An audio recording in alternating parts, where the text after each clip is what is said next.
bet you already know that a lot of products I've seen that they try to cover white hair, like a shampoo that will cover the white hair.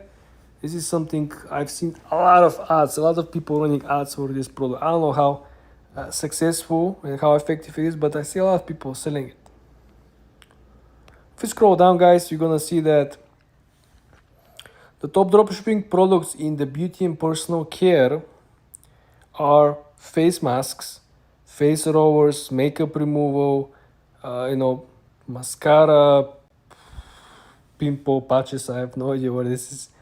We have a sunscreen, okay, skincare oil, eyeliner, pencil, facials, men's grooming kit, body wash.